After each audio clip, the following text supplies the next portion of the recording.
And we're back. Yeah, man. Technical difficulties like a motherfucker here at the Spann Report.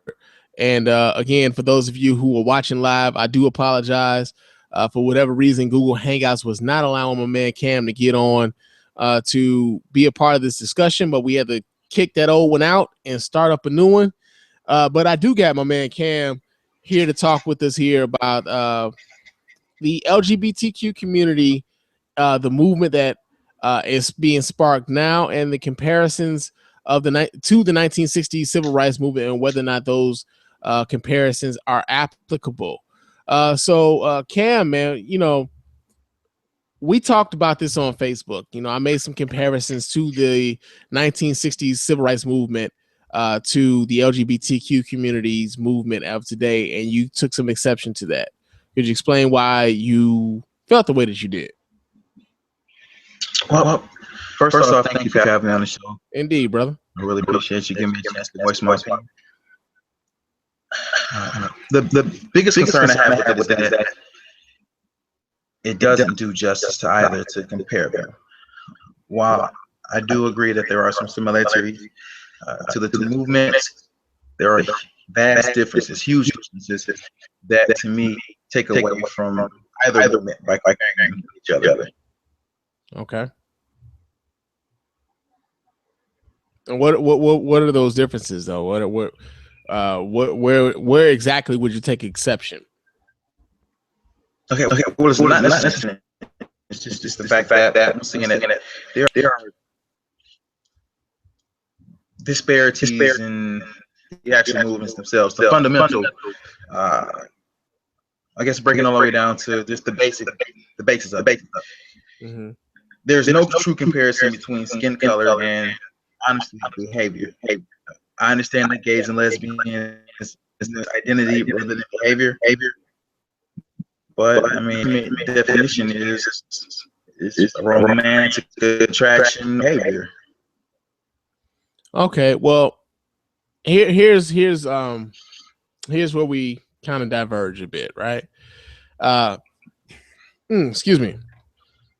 One of the things that I think is important for us to understand is that comparing the movements themselves doesn't necessarily elevate one over the other, nor does it denigrate the one or the one under the other either.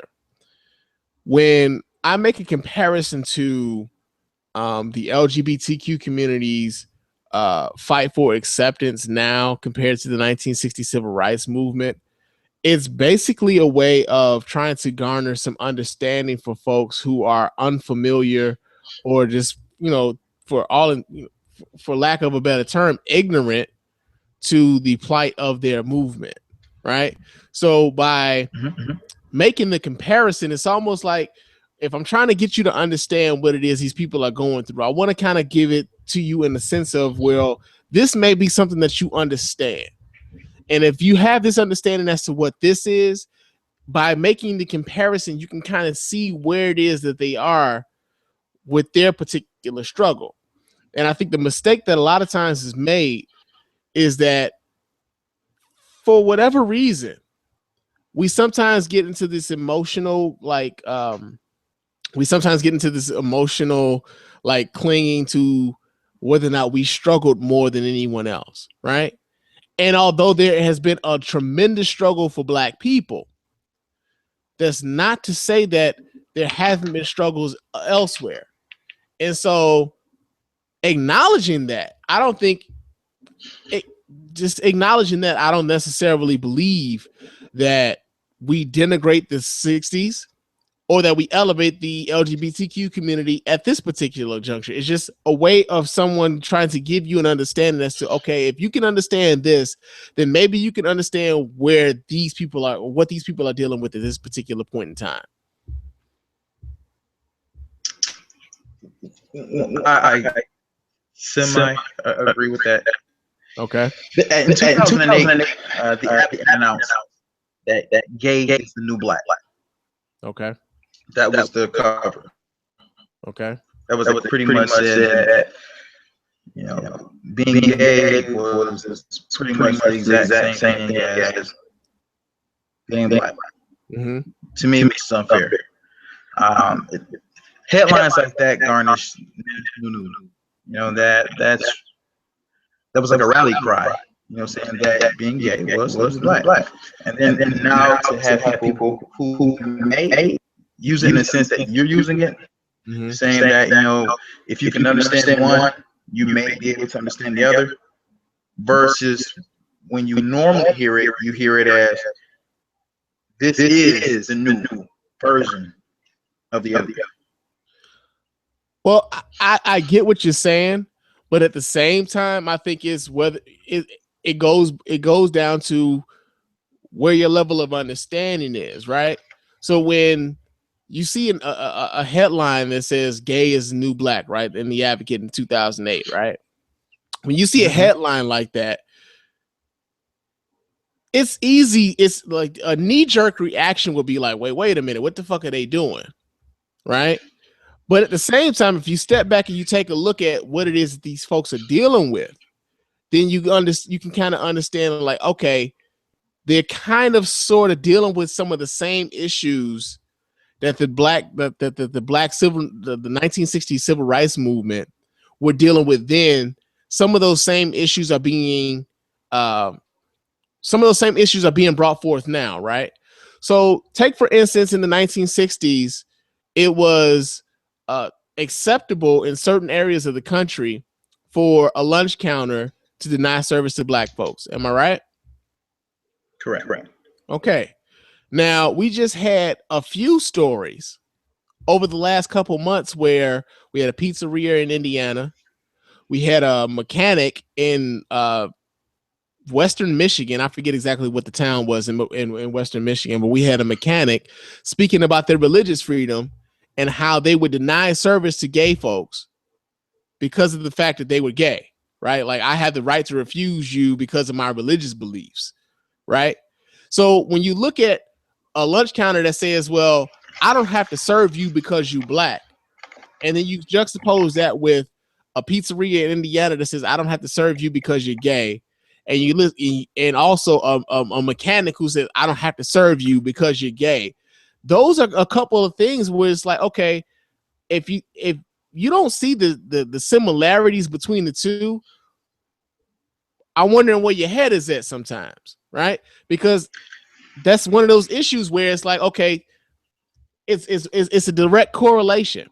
It's a direct correlation when I don't have to give you service because of my religious beliefs. Well, they couch it in religious beliefs when really it's just discrimination on the basis of this person's sexual orientation, whereas before it was the basis of your skin tone.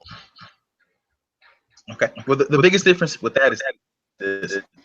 In 1960, if service because you were black, you just didn't get service. Okay. It's the police tell I'm sorry, Ken. I'm sorry. Hey, brother, you were breaking up. I couldn't hear anything you just said. Could you repeat that? Excuse me. I'm sorry, Cam. We didn't hear anything you just said. Could you repeat that? Sure. Difference between those examples that you brought up is pretty bad. In 1960, were denied the use of lavatory water on a restaurant because of your skin color. You were just, it's not that you couldn't call the police and say, hey, they're denying me my civil rights. No, you couldn't sue them. They were protected. Versus now, there was a case where a priest didn't want to. Oh no, it was actually a bakery that didn't want to make a cake for a gay couple. They ended up suing the bakery, and they were forced to either make a cake for them or shut the business down because of the separate church and state. And since this was a business, you couldn't mix church and state. There's huge differences in those things. You know, like they're people. I don't want to keep using they, but people are protected more than what they were in 1960. In which case, people see this and they see that they're able to sue, and even the fact that it took what 42 years for them to be the law of the land, and being black still isn't the law of the land after hundreds of years. Well, I got a question for you as far as that bakery is concerned. Was there a contract signed that stipulated whether or not they perform a certain service for these people? That I'm not sure of. The story itself pretty much stated that he was going to make the cake for him. You know, it wasn't going to be a problem making the cake at all until I got to the point where I think they put 2 men on the cake. And at that particular time, he said, well, unfortunately, I can't make this cake for you. Okay. I don't know what. Now, again, like the reason that I asked that question is because if he was under a contractual obligation to do what these folks had already paid for, then they had every right to sue. The same as you would have the right to sue if there were services that you had paid for that all of a sudden the vendor decided that they arbitrarily didn't want to fulfill that order because for whatever reason, whether that be religious, whether that be philosophical or whatever, for whatever reason, they decided they didn't want to do this for you despite what your contract says, right? So there's a bit of that gray area there where, like, a lot of times we start talking about whether or not our religious convictions, and I think a lot of times folks are starting to hide behind their religious convictions when it comes to whether or not they service gay and lesbian couples, when it comes to, like, like we talked about the mechanic's office and the bakery and the pizzeria. We start hiding behind our religious beliefs as to why we can't do X, Y, and Z. But you have to wonder whether or not these same sort of businesses who are hiding behind these religious beliefs are also using their religious beliefs to say, to figure out whether or not we're going to serve as adulterers, whether or not we're going to serve as murderers, whether or not we're going to serve as those who those who eat shrimp, because that's also against the law in the Bible as well, right? So, like, we start picking and choosing what we are what is acceptable and what isn't, depending on what our sensibilities are, and we'll use the Bible to justify that, right?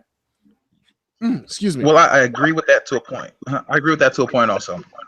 I do believe that people they pick and choose what they want to follow, as far as they use the Bible to discriminate. Some people, all the time, not all people. But with that same token, most of the sins aren't celebrated. We don't celebrate adulterers. There isn't an adulterer's pride parade. There isn't a killer's pride parade. But there is a gay parade. Sense of that, not equal. Being gay is something that's being pushed to be accepted. In which case, honestly, I myself, I'm neither for nor against. I believe people should be able to be happy.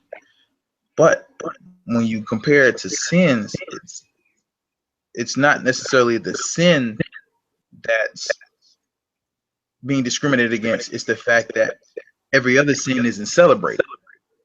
If homosexuality was never celebrated, then I could understand the argument.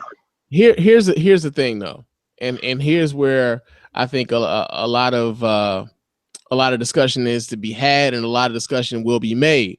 Is that when we start talking about sin, and we start talking about homosexuality, one thing that I think is big in this entire discussion is whether or not you believe homosexuality is a choice, or whether or not homosexuality was something that you were born with, right? So if being a homosexual, and this is something that I believe that people don't necessarily, I don't believe people choose to be gay, right? I don't believe that's something that they have an active choice in. The only thing that I think they have an active choice in is who they choose to engage in sexual activities with. Who they're attracted to, I don't believe folks can help, right? So say, for instance, I'm attracted to women, right? I know this. There's nothing about a man that is sexually gratifying or even sexually appealing to me. But there are also certain women that aren't all that I don't find attractive. That I would also that I couldn't find myself being attracted to or whatever else, right? But I choose which women that I would engage in sexual relations with, right? I don't believe that homosexuals choose what they're attracted to. I do believe that they choose what person that they're going to engage in sexual activities with, right? So Okay. as far as sins are concerned, if if I believe that a homosexual is born who they are, I can't necessarily I can't discriminate against them, or I can't rationalize a way to make what they are doing as wrong if that is who they are. They didn't have any choice in the matter, the same way that I didn't choose to be male, the same way that I didn't choose to be black. I had no choice in the matter. Who I am is who I am. So when we talk about whether or not gays have a gay pride parade, or whether or not gays are being celebrated, we celebrate Black History Month. We had no choice in whether or not we were black or not, but we celebrate Black History Month, and we celebrate Kwanzaa. Well, some of us do, not enough of us do, right? Some of us do, Right. not all of Right. us do, but we have celebrations where we talk about who we are as a people, some of the accomplishments that we've done or we've had as a people. We celebrate those instances of where we were great, right? We hold each other, we hold ourselves up and say, hey, as a black person, we did this. A black person did this, and we are proud in the fact that it was a black person who did it. So when we have gay pride parades, which I don't think is, there are gay pride parades all over the country, but when you have an instance where gay people are saying, hey, I was born this way, right? And I'm going to be proud in the fact that despite the fact that society has told us for so long that what we do is wrong, that who we are is wrong, and everything about us is negative and wrong, if I can flip that and be happy with who I am, then damn it, that's what I'm going to do. And I think for a lot of gay people, that's exactly what the gay pride parades represent. The same way that with black folks, we celebrate Black History Month and we celebrate Kwanzaa. It's like saying, hey, this is who I am. These are the accomplishments that our people have made, and we're going to celebrate this. We're going to put these folks up, and we're going to be happy in it. And I think that's where we talk about gay pride, whether or not it's being celebrated and everything else, is I don't think it's any different than celebrating Black History Month. I don't think it's anything different than celebrating Kwanzaa. And at the same time, we also have to understand that even though that they are gay, sometimes there are black people that are gay also. So there's that intersectionality that happens where it's like, not only am I black, but I'm also gay as well. For a lot of folks, it's like they have that issue too. Just saying that because it's a black thing or a white thing or whatever, it doesn't stop there. There are black people who are gay. There are white people who are gay. There's a lot of intersectionality that happens that facilitates a level of understanding that I think that we all should try to understand, that we should all participate in. Okay. I guess my retort to that would be this. Up until 1973, being gay was considered to be a mental illness. Mm-hmm. After 1973, it was changed. It was just part of life, pretty much. Mm-hmm. But with that same token, there wasn't any evidence to change the actual first hype. It was a mental illness. There is no gauging. There's no way to prove if a person is born gay, if they choose to be gay, or anything in between. I mean, I don't know. Honestly, I don't know gay. I don't know if they choose to be gay. All I can go off of is what they tell me. Okay. But with that being said, once again, there's honestly no way of knowing. I mean, that's the logical answer to give. I was born that way. That's the easiest way. You say I'm born that way, then that, I guess, like, as you said, it takes away from some of the uh, pushback that you may get versus saying, well, you know what, I'm gay because that's just what I want to do for today. I want to be gay this week. Mm-hmm. I want to be gay next week. I'll change. I'll switch back later on when I grow up, or when I feel like it. That's the only answer that you can give, where there wouldn't be any pushback. Versus being black, there's no way of hiding it. There's no way of changing it. Okay. On a genetic level, it is what it is. I mean, you're black. You're born black. You're gonna die black. Okay. You can be gay. I mean, there are that they were born gay, and now they feel more. So are they anomalies? Well, I hate to answer a question with a question, but I do have this question for you. Are you familiar with Dr. Joy DeGroy? No. Okay. Dr. Joy DeGroy is she's the one who came up with the theory of the post-slavery. What is it? It's like post-traumatic stress, but it's like post-slavery stress syndrome or post-slavery syndrome. Mm-hmm. Okay. And there was I saw a video that she did, and she talked about how a lot of times when you talk about when you want to end discussions, when you want to trump what everyone else says, you talk about whether or not it's scientific and it's in a book, right? But a lot of times the science and the books aren't based on much of anything. It's just that somebody did a cursory study and they put it in the book, and that becomes what everybody goes to say that this is scientific, right? So when you talk about homosexuality being considered a psychological malady up until 1973, some of those same books were also talking about black people being intellectually inferior to white people also. Would you agree with that?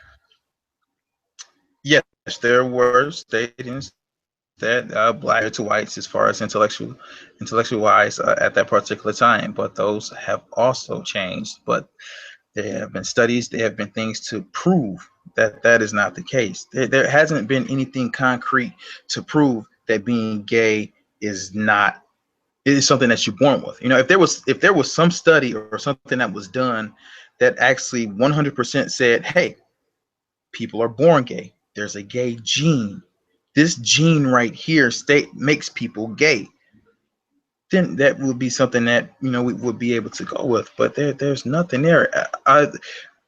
In which case, at that particular time, it becomes a battle of beliefs. It becomes a belief that gays are born that way. Some people don't.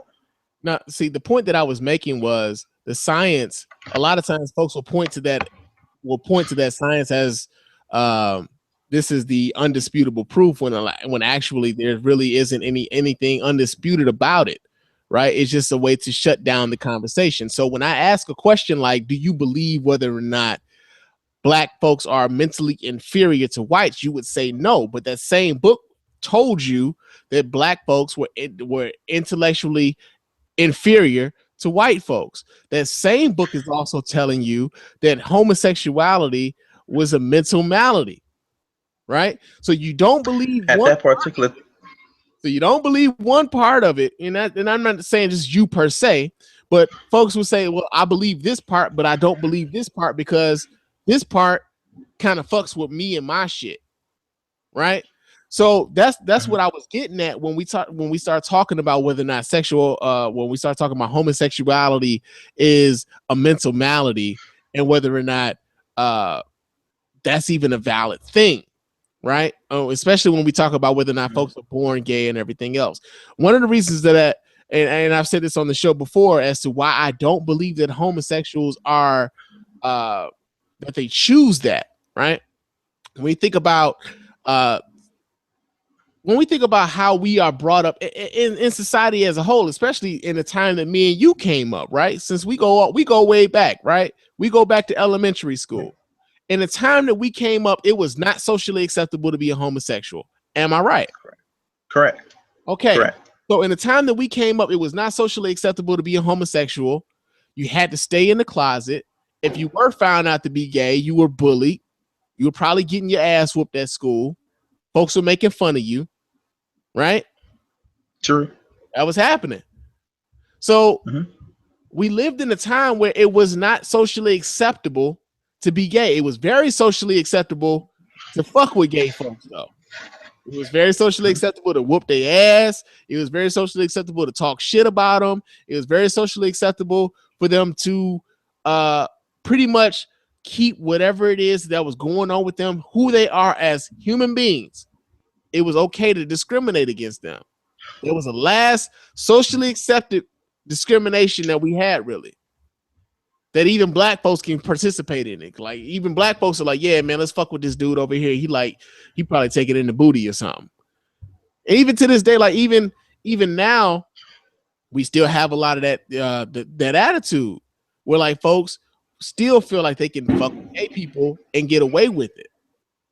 So knowing that we came up in an era where it was not socially acceptable to be gay, where they could be bullied, where they could possibly be disowned from their families, where they were getting beat up all the time, where folks were always making fun of them, why would anybody choose to live a life like that?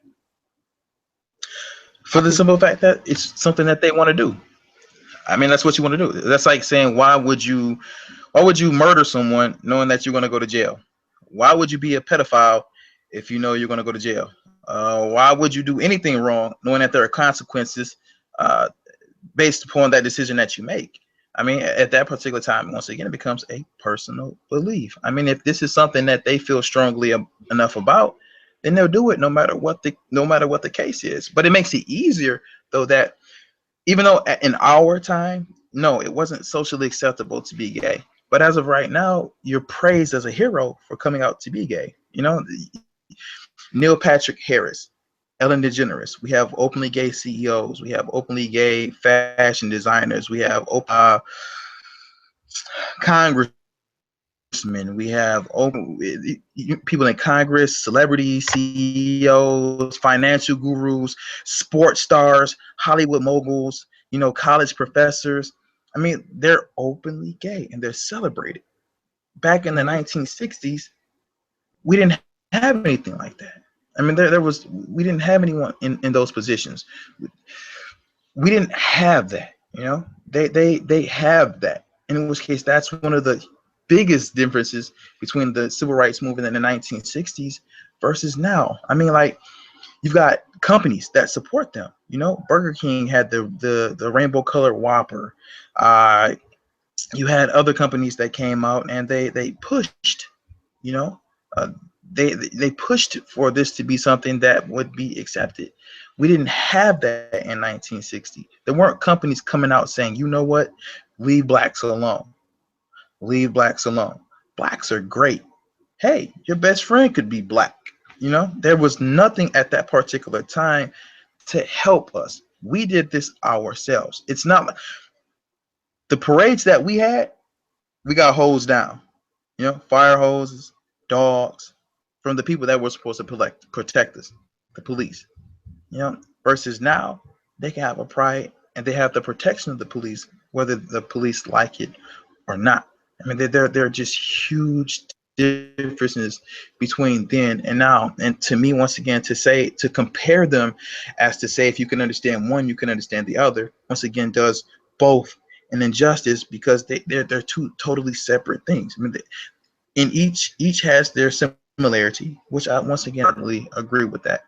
But I believe that the differences are so vast that you can't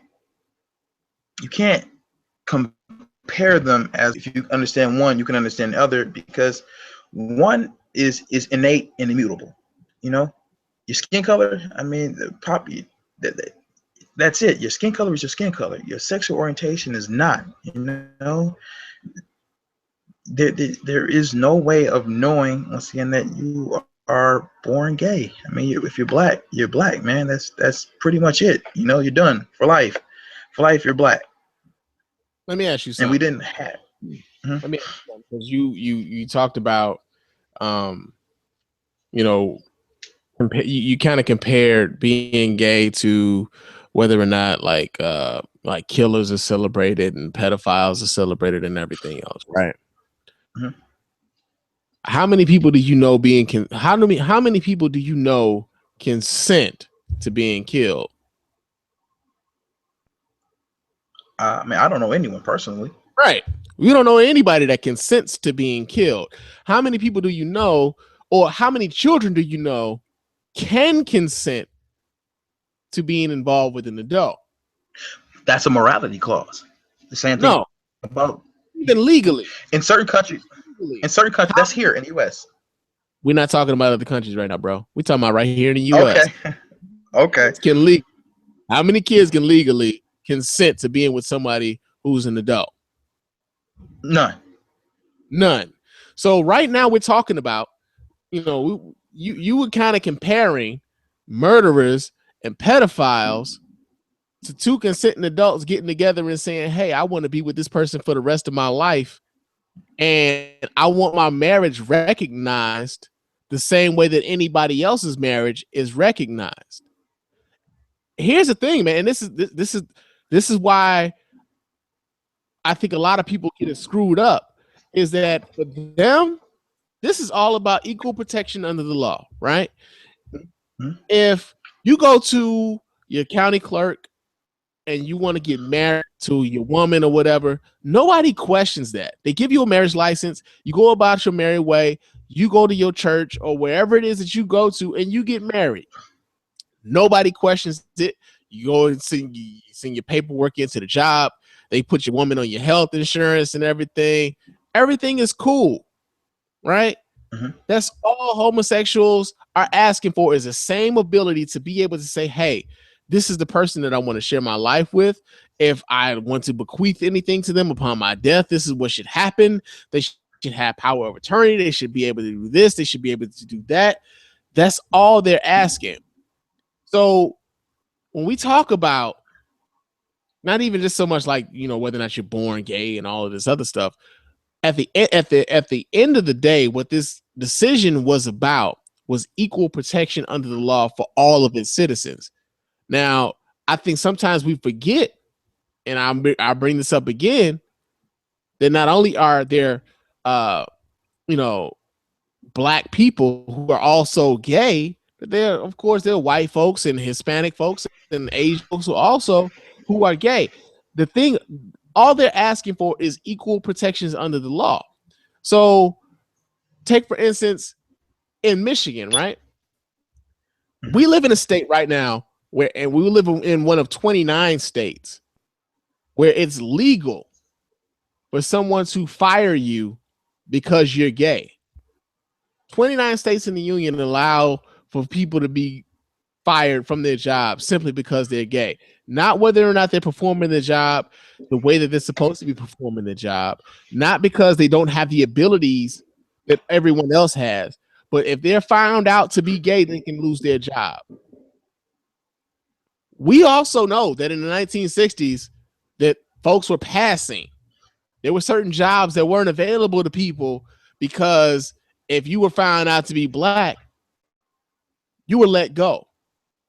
My great grandmother passed for white. She had to pass for white in order to work. They weren't allowing her to work because she was black. She was a black woman. Actually, my grandmother was mixed. Her father was white. Her mother was black, but she passed for white. We know that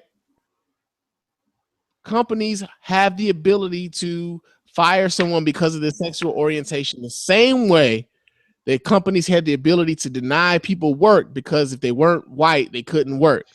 So Hmm. it's one of those parallels again. to where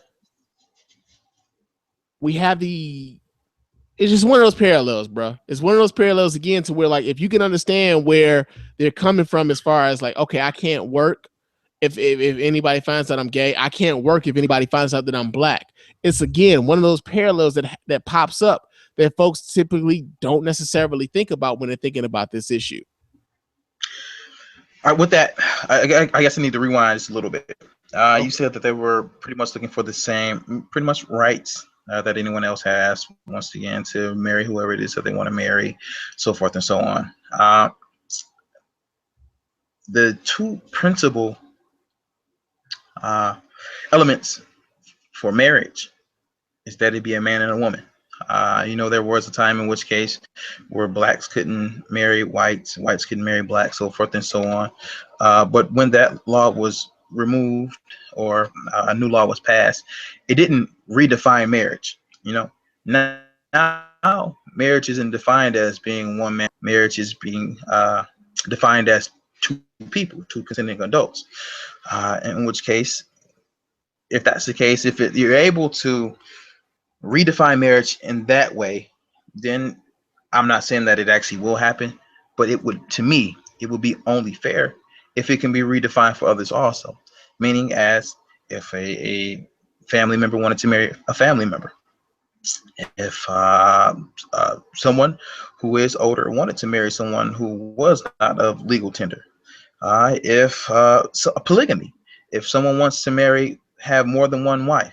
At this particular time, there's actually the guy from this who's on, I guess, the Sister Wives show.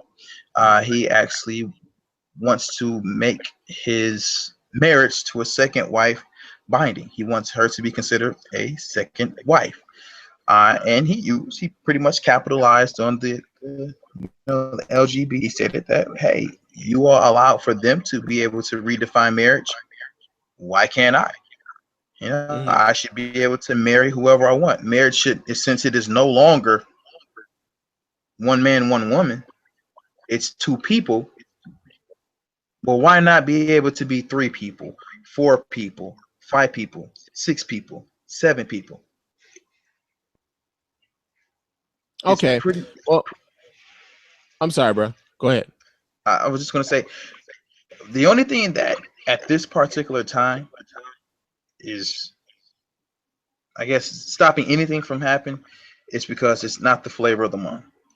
It's not what's popular right now. It's not what is being focused on right now. Once again, you said that a child can't consent to having sex with an adult, which in this case you're correct, but it's not because it's something that can't happen. Because someone who is underage can still have a child with someone who is an adult. It's a morality clause. It's moral. It's pretty much saying that's not right. You having sex with 14, 15, 16, 17, 18, 19, 20 is not right because they're not an adult here in the US. So you're wrong. You're wrong because you did that, and to us, they're not an adult. At the same time, there was once a thing where, hey, you can't marry another man because that's not right. And since that's not right, you can't do it. In which case, at this particular time, they redefine, hey, you know what? We can't do it because of the morality clause, or in which case it can be redefined again, and it can be redefined again, and it can be redefined again until everyone can do whatever it is they want to do. If it's just a case of morality. Okay. Because Now, let me ask you something, or I'll just put it like this. I kind of put it like this.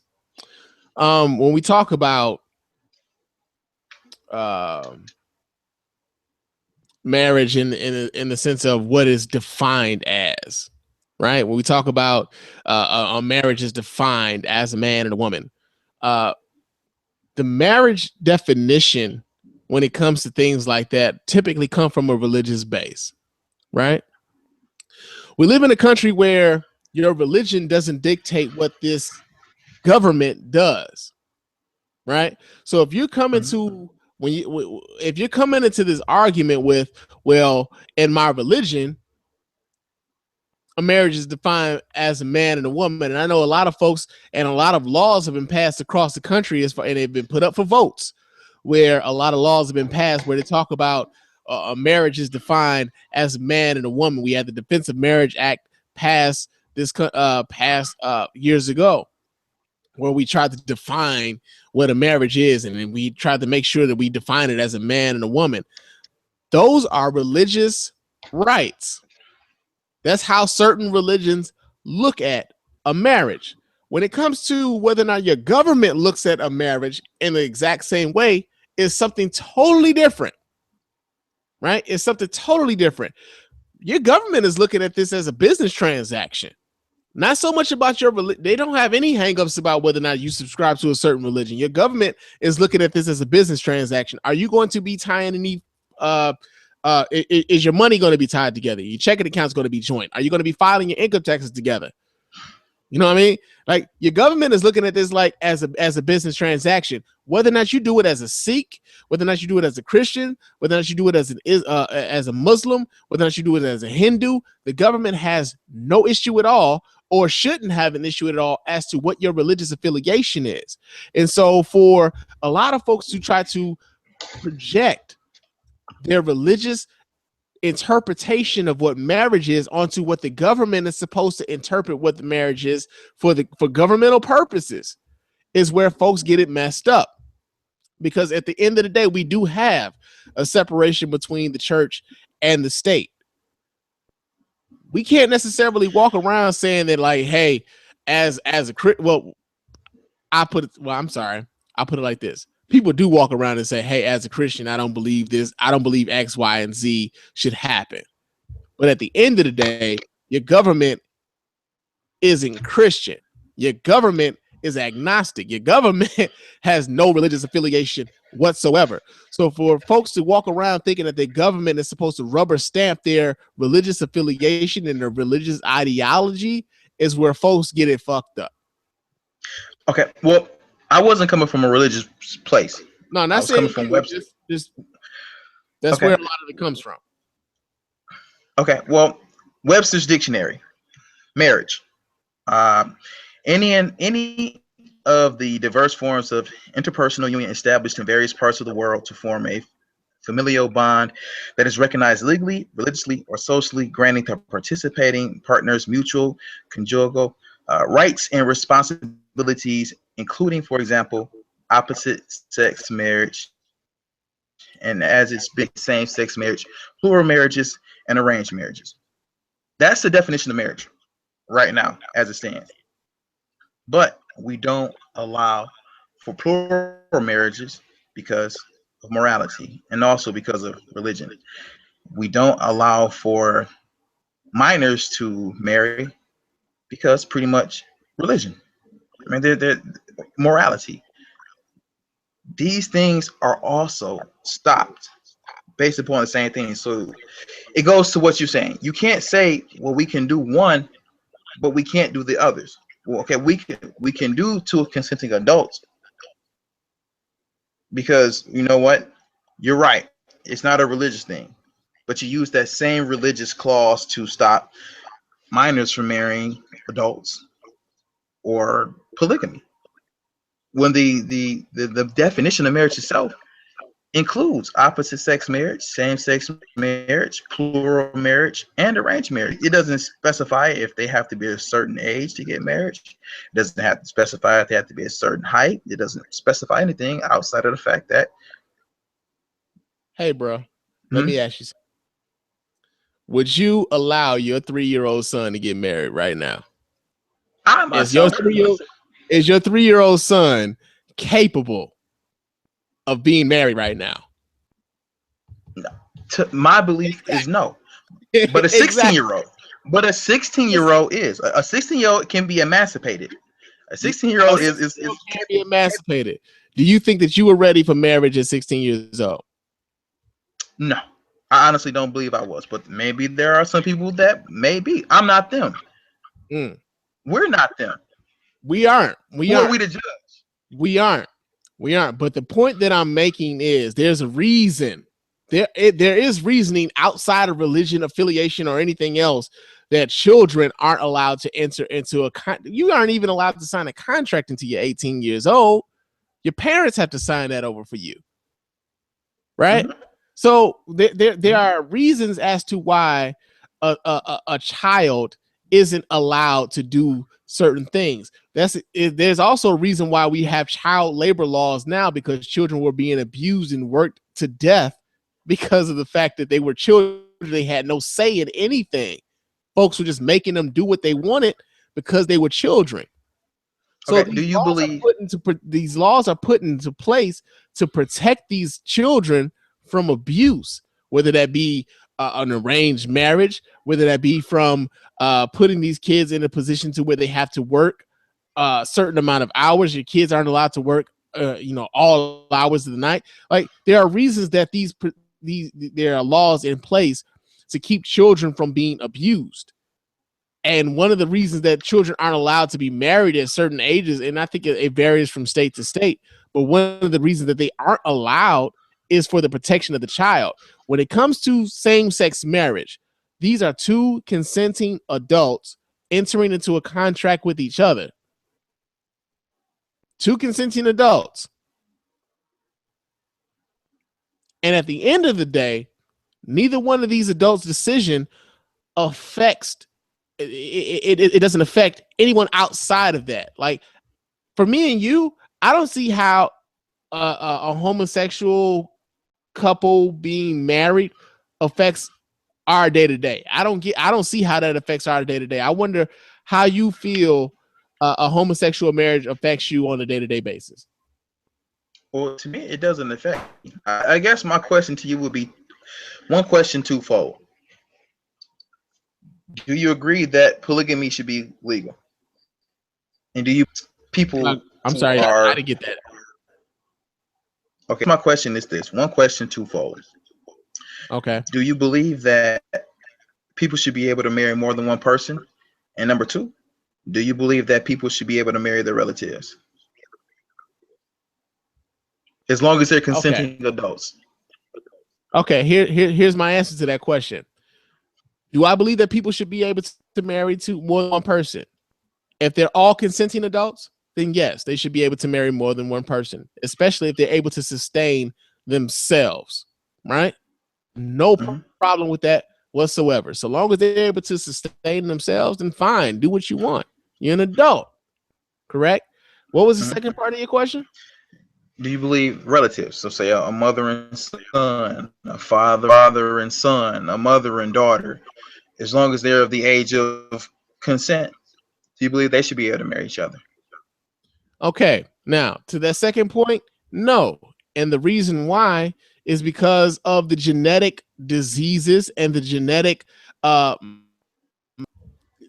way that we are made up familially.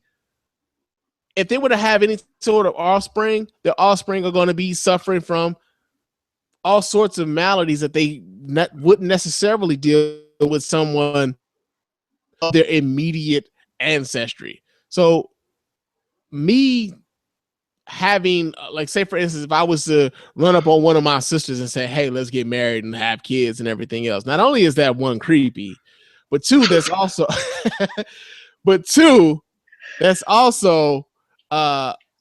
it's not a healthy thing physically to participate in. Okay, but what if they don't want to have kids then? What if she gets her tubes tied, he gets his tubes? I'm sorry, you broke up, brother. Okay, so what if they don't want to have kids? What if she gets her tubes tied and he gets snipped and burned, and she gets tied and burned? But there's no chance of them having kids whatsoever. Why are they together? Huh? Then why are they together? Because they love each other. Because they love each other. Gays can't reproduce. Sister. Gays can't reproduce either. Gays can't reproduce. The only thing that they can do is, one, they can have, they can be surrogates. They can go to a sperm bank, or they can have a baby for them. But they can't have kids kids on their own together. If it's a case of since you can't have kids, why be together? Humans can't have kids with each other. Well, that's not what You I'm can't. saying. They Hold on, because that's not what okay. I'm saying at all. Because I even brought this up to you once before about whether or not when we talk about whether or not people can have kids or not. Because there was another thing that folks were talking about as to whether or not folks should be able to get married and everything else. There are straight couples who aren't brother and sister who can't have kids. That doesn't mean that their marriage is any less valid than anybody else's. So when we talk about whether or not a marriage is about whether or not folks can have kids, is something entirely different than whether or not two consenting adults should be able to get together and be married and have their marriage recognized by the state. As far as whether or not, I'm sorry, go ahead. Then, if a brother and sister, mother and son, son and father, daughter and mother want to get married and they're adults, why can't they get married? If we'll take the health concerns out, because if they don't want to have kids, then it's, but they can have sex with each other. I mean, it's not like just because they have sex that something's going to happen to the two of them. So why can't they get married? The question should be, why would they want to get married, being that that's your mom and your sister and your brother? Like, here's the thing, man. Like, it's funny. It's extremely funny to me that you would talk about, hey, moms and sons, fathers and daughters, sisters and brothers should also be able to get married because two consenting adults want to get married. Like, incest and homosexual or a same-sex marriage are two different things, right? And it's interesting to me that you would try to equate the two, going back into incest and all of these other things, knowing some of the physical maladies that can happen between the two because of such of said relationship. But at the end of the day, homosexuals have just as much right to have equal protection under the law as heterosexual couples have in this country, right? And I don't think that us as human beings, or simply just us, especially us as black folks, just stand in the way of saying, hey, you guys have a right to be together, and I won't stand in the way of that. The same way that I would hate for someone to stand in the way of me being able to go vote. The same way that I would hate for someone to stand in front of me being able to be served at a lunch counter. The same way that I would hate for someone to be able to say that I have to drink at a separate water fountain because of who I am. You aren't who you aren't incestuous, right? Who you like you could be like, and this is some weird shit, right? This is some weird shit that you drinking me to. But like, if for whatever reason somebody is attracted to their mom, you could also be attracted to somebody else, right? You don't have to be necessarily like, hey, you know, I'm only gonna have sex with my mom. You can be attracted to somebody else. You're still attracted to women or whomever. You don't have to be locked in that certain set, in that specific set of circumstances. The reason I honestly, I'm sorry, I didn't mean to cut you. Go ahead. Go ahead. No, I'm sorry. Go ahead. I was done. The reason I bring it up is because there are people out there like that. I mean, that's just the way of the world. There are people out there that if they could, they would marry their mother, they would marry their father, they would marry their sister, they would marry their brother, they would marry whoever they feel that they love. And in which case, if this is a case of love wins, and it's a case of pretty much just two consenting adults getting married, then it should be a case where everything flies. It should be a case where you can use your comparison of the civil rights struggle to the homosexual struggle or the LGBT struggle. And you should be able to compare the LGBT struggle to the incest. Look, if you can understand how two men, because some people can't fathom how two men could want to sleep sleep together. Some people can't fathom how two women can want to sleep together. You know, like I can't fathom why a son and a mother or a son and a father would want to do this, but there are people who would understand this. You know, so it's to say if you want to correlate struggles, that's why I'm saying if you compare struggles, then it takes away, it does a disservice to each individual struggle.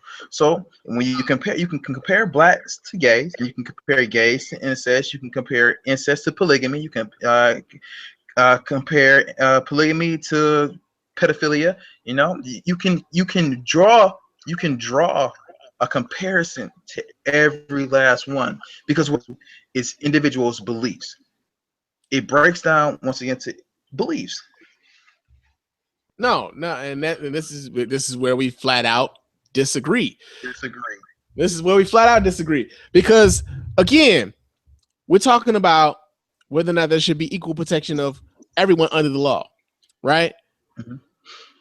You have familial relationships already when you talk about incest. You don't have familial relationships already when you talk about a homosexual relationship. And I think to a large degree, you kind of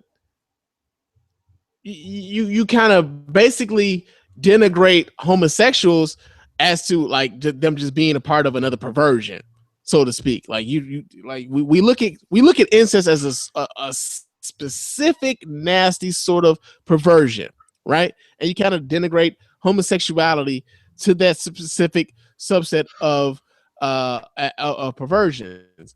But when we talk about equal protections under the law, which is what I think the Supreme Court's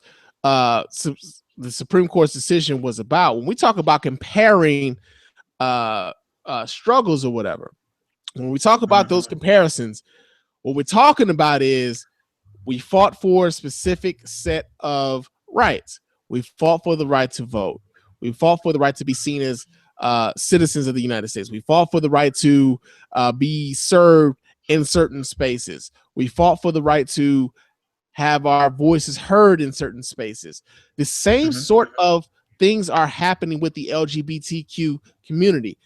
And what I said before, and I will continue to say, is that drawing comparisons doesn't denigrate either one of the struggles, right? It just tries to bring folks to a certain level of understanding amongst each other. So when I talk about the fact that there are certain businesses in America who would like to discriminate against gay people, whether or not they're able to pay for the services or not, whether or not they're able to, not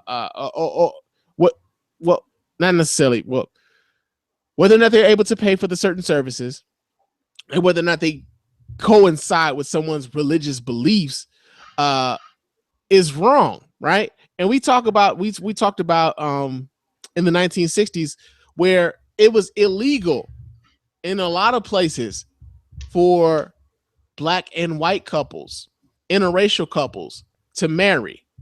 That was also legitimized by the Bible. That was also legitimized by the state to say that interracial couples were something that we can't allow to happen, right? So right. when we go back into all of the when we go back into all of the objections to interracial couples, and we see that all of the things that happen with that, we talk about well, a lot of times folks are like, well, what am I supposed to tell my kids? You know what I'm saying? Like, what am I supposed to tell my kids? Like, I gotta live around these niggers. I gotta let my woman our white women are marrying these black men. What are we supposed to protect this white woman's sanctity and all of this other stuff? We start going into all of these wild out stories and theories about what's going to happen if we allow this to happen, right? If we allow these black men and these white women to get married, or these white men and these black women to get married, America's going to be in its darkest hour. We're going to be fucked up. And the same sort of shit is happening when it comes to these homosexuals. When it comes to homosexuals deciding that they want to be together and they want to be married and they want their marriage recognized, the same thing is happening. It's like history repeating itself, and folks don't see the correlation. And that's where I think we get messed up. And the comparisons do apply.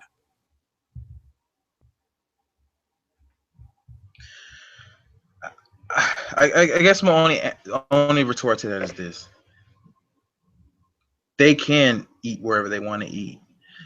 They are protected. They have the protections that we didn't have in the 1960s. I guess that's my biggest issue. The the rights that we didn't have in the 1960s are the rights that they have now. You can't legally say I will not serve you. If you say I will not serve you, then they can have legal recourse against you because you have to serve them. When in the case of the baker, I understand money that had exchanged. He was talking to Cake and asking him about, where was the wedding at, so forth and so on. And when it came out to the point that they wanted 2 grooms on the cake, he said I couldn't do it. In which case, he turned them away. They turned around and they sued him. You cannot legally discriminate against them. But back in 1960s, you could legally discriminate against us without any repercussions. We couldn't sue you for not letting us drink out the whitewater fountain. Sue you for not letting us on the front of the bus. We couldn't do anything at all. Well, here's the thing though, bro, is that shit is happening. That shit is happening all the time. We just talked about the pizzeria that said, hey, we're not going to serve you if you're gay. We just talked about the mechanic in Michigan who said, I'm not going to serve you if you're gay. Yeah, they could possibly sue, but then they also have laws that are being passed in Indiana, so to speak, and then I think they also have a similar law in Wisconsin where they talk about the religious freedom restoration. Everybody, all of a sudden, they're going back into this is my religious belief, and I don't have to do this because of my religious beliefs. So this shit is happening. It's happening to this day where they can say, hey, I don't have to serve you because my religion says I don't have to. And then my government is rubber stamping it in my state to say, hey, I don't have to serve you. So this shit is happening. It's happening to this very day, bro. It's happening. I understand your point, but these are new laws that are being passed, and these new laws will also be fought. The new laws are also allowing discrimination. Correct. And once again, I agree. But in the 1960s, these were actually the laws of the land. These weren't new laws that were put into place to stop us. These were laws that were already there. Once again, to me, those are the biggest differences. Those laws were already in place. Even with that, bro, I would disagree only because we had other laws that were implemented to keep black folks marginalized and put in second-class citizenship. When we think about poll taxes that were put in place to keep black people from voting, where it said if your grandfather wasn't able to vote, then your ass wasn't able to vote. If you couldn't spend X amount of dollars, you couldn't vote. If you couldn't pass a literacy test, then you couldn't vote. Those were all laws that were new at the time to keep black people from being able to vote, even after we were given the right to vote. Like, these were things that are happening at that particular moment in time. They were new, man. These things weren't just they're old to us because we weren't living at that particular point in time. But at that particular moment in time, you had poll taxes, you had literacy tests, literacy tests. I'm sorry, literacy tests that are being put in place to keep people from voting, and that was new at the time in order to keep folks disenfranchised. Those were new at the time that they were implemented. They weren't always instituted in that way. So again, there's so many different similarities. There's so many similarities to what was happening between the 1960s civil rights movement and the LGBTQ community that I think we do a disservice not only in not acknowledging that there are similarities, but also not taking advantage of the fact that there are similarities and trying to figure out how to bridge the two to get to a point where we can all move forward in a space where all people are treated exactly the same way, equal protection under the law for all people. I think we do a disservice not to take advantage of that opportunity, man. Well, once again, I think that's where we have to agree to disagree. Now, I do want to kind of take it back though.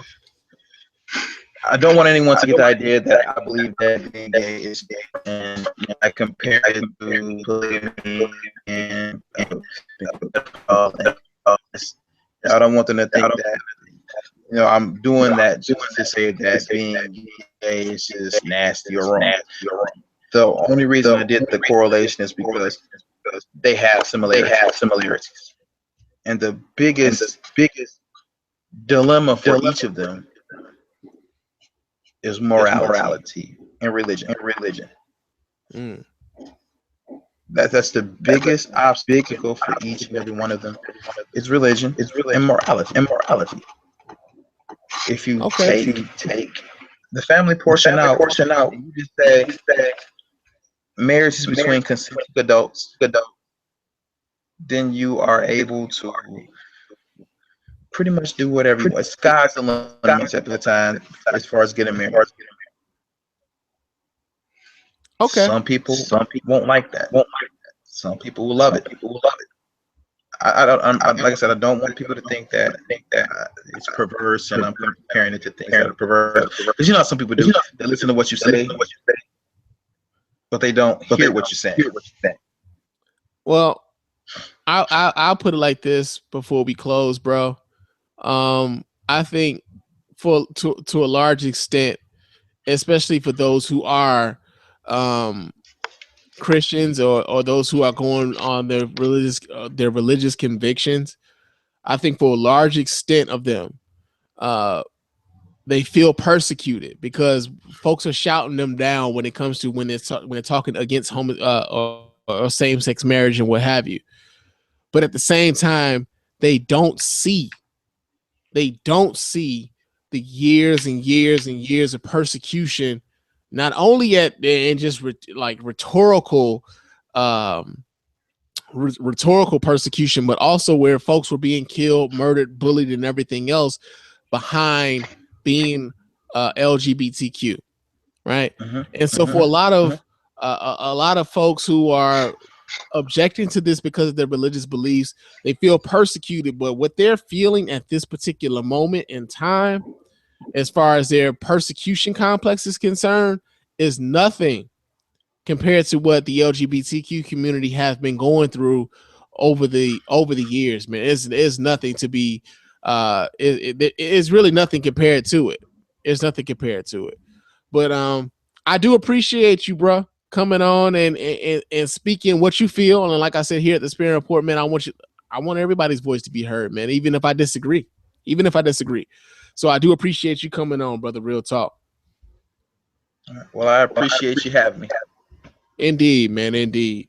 And that's gonna be the show, man. That's gonna be the show. We kind of ran a little long tonight, but before I get out of here, of course, I gotta let you guys know how to hit me up. Oh shit, I almost forgot. I'm glad. I almost forgot. We got some listener feedback.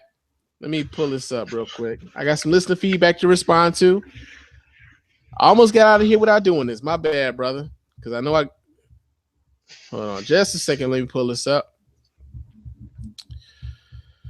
All right. And I got another email from my boy Taiwan. Taiwan, you nigga. Okay. Loved it that we can constructively have this conversation. As I've stated previously, I'm mixed. I was raised in Cedar Rapids, I believe Cedar Rapids, Iowa. I was born in Aurora, Illinois, and I spent plenty of time there with my black family. Just to give you a little of my background, currently I live in the suburbs of Minneapolis. That being said, I was raised in Iowa, predominantly white area. I have had white people tell me you're not a nigger, you're a black man, while living in predominantly black areas, being called a white boy because I can form a sentence. I have experienced hatred all across the board. This woman, Rachel Dolezal, no matter how stupid or underhanded as it is, she was working for the cause. Plus, she is married to a black man and has black children, so she has had some black in her at some point. I have chosen to breed with a black woman in order to have black kids. My brother married a white girl and his kids could pass for white, but they are not. Does that make my kids black, his kids white? Were my kids 3/4 black and his one quarter? The point I wanted to send with the last email was either I accept you or I don't. Your family or you're not. Your family or you're not. I love you or I don't. Point is, like I said, either I accept you or I don't.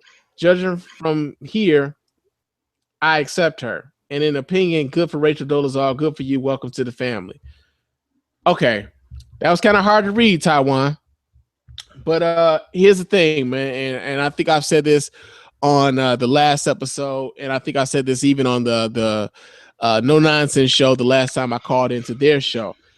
The the reason that Rachel Dolezal gets the shit in of her appropriation of black culture is because one, we know she ain't black at any point, whether or not she had a black husband or not. The woman is not black, right?